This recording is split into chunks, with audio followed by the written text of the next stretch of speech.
coming up on today's episode. Extra, extra, read all about it. Extra.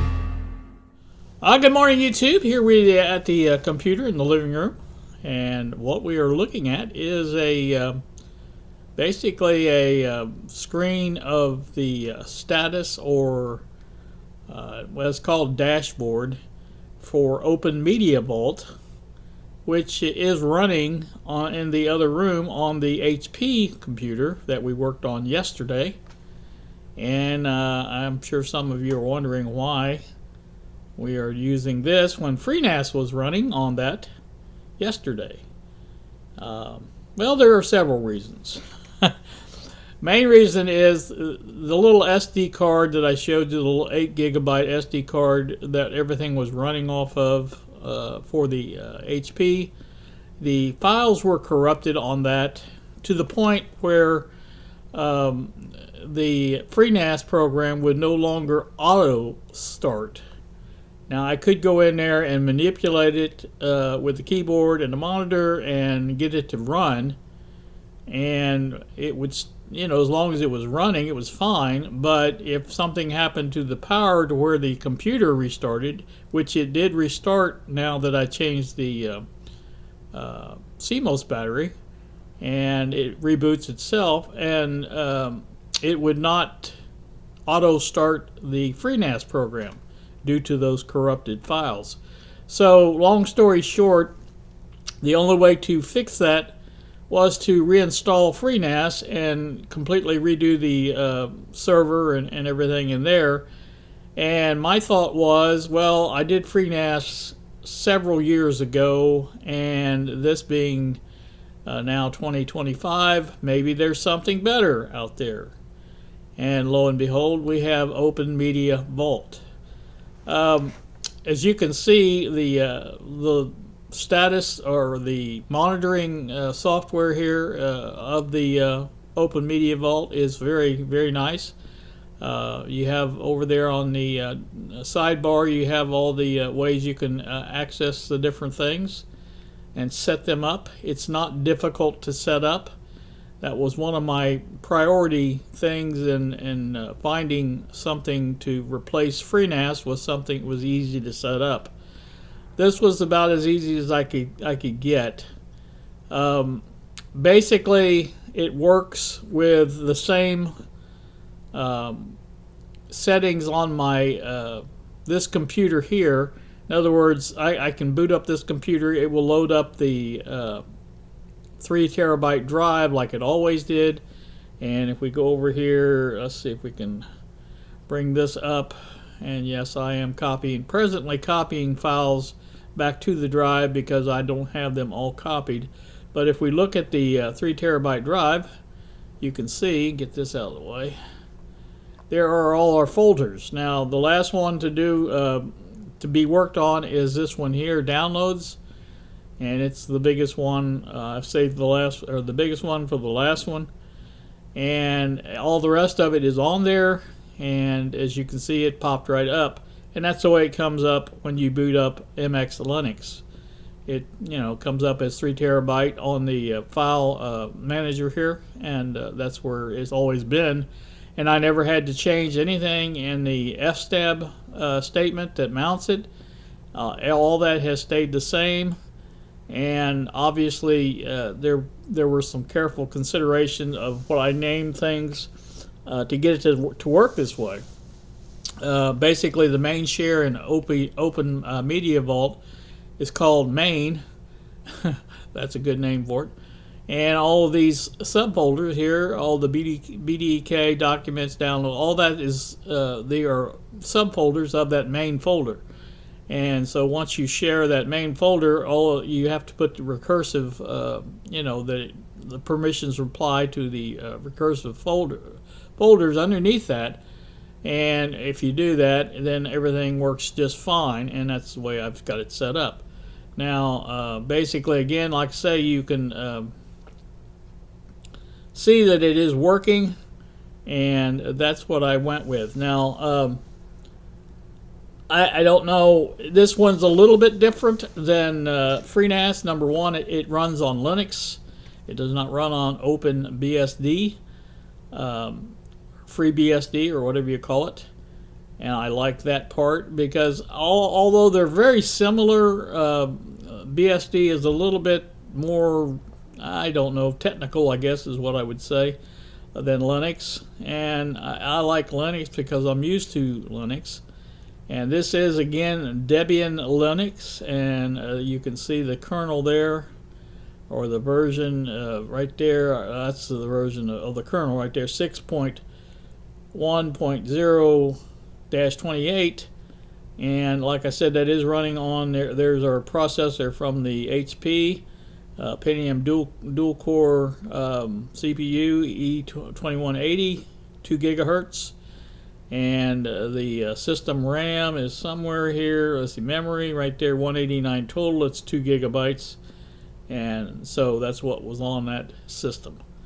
And like I said, all this is working. I don't have my smart drive status working as of yet. I've got to hook that up to or make sure it's monitoring that drive. But the rest of it is working as it should. So that's what I kind of wanted to explain, because, you know, I know you guys thought I was doing the CMOS battery to get so I could use FreeNAS still, and that's exactly what I was doing, but things didn't work out because of the corrupted files. The near as I can tell, the last time the power went out, I believe what happened was, I know what happened was, the power went out. It stayed out for a couple of seconds. I'd say probably 15-20 seconds. Came back on and was on for just enough time for the computers to start up, and then it went back out. And it spiked once. And what I mean by spiked is it came on, came off. So when that happens in the middle of startup or whatever, it's probably the worst time for the computer to have a power surge to go through like that, or spike. And so I think that's what happened. The files on the little 8 gigabyte SD card got corrupted, and it was in the boot process, so that was the files that got corrupted. And again, the only thing it did was to knock out the ability of FreeNAS to boot itself with no additional help. And I could, like I said, I could go in and basically what I had to do was get on the keyboard and hit the space bar to stop the automatic timer, and then press F1 to where it would boot. Because the automatic timer was no longer stopping any place, it just kept going. So normally it was set to 10 seconds, and after 10 seconds it would boot the default OS, which was FreeBSD. Like I said, that's just the way it works, and once that wouldn't do that anymore, it made it kind of stupid to even have replaced the CMOS battery, because the whole reason I did that was so I didn't have to go in there each time the power went out and do any keyboarding and things like that. So that just told me, and the only way to fix it was to reinstall FreeNAS. Well, like I said, it just made more sense to find something better, and I think this is better. So like I said, that's the way the update is going to be on this. And again, like I said, I will let you know if things develop to a point where I have to change this, but I don't think it is. I think this is going to be fine, and I'm hoping it will be, because like I said, I've gone to a lot of trouble, obviously, to transfer all of the files back over. And as you can see, I'm 50 minutes away from basically being done, and everything will be hunky-dory then. Now, once I do get all of this transferred, and that is done transferring what is transferring right now, I will run my free file, open file, what is it called? I forgot what it's called. But anyway, whatever that backup program I've got, I'm going to run it again and make sure that the copy is mirrored as it should be, because I did do some transferring of files from one folder to another, and I want to make sure that I've got a good backup. And as such, that way I won't have to be quite as aware of things going on once I know it's a good backup. So, like I said, there you go. That's what's going on here on this Saturday. I don't want to make a long video. This is just an update to the previous video. And like I said, the CMOS battery did its job. The settings stay now. I did unhook the computer from the power and simulate a power outage. And once I plugged the computer back in, the computer booted itself back up and the time was correct. And so the settings on the CMOS held as they are supposed to with the battery. And so that system is now working very well now.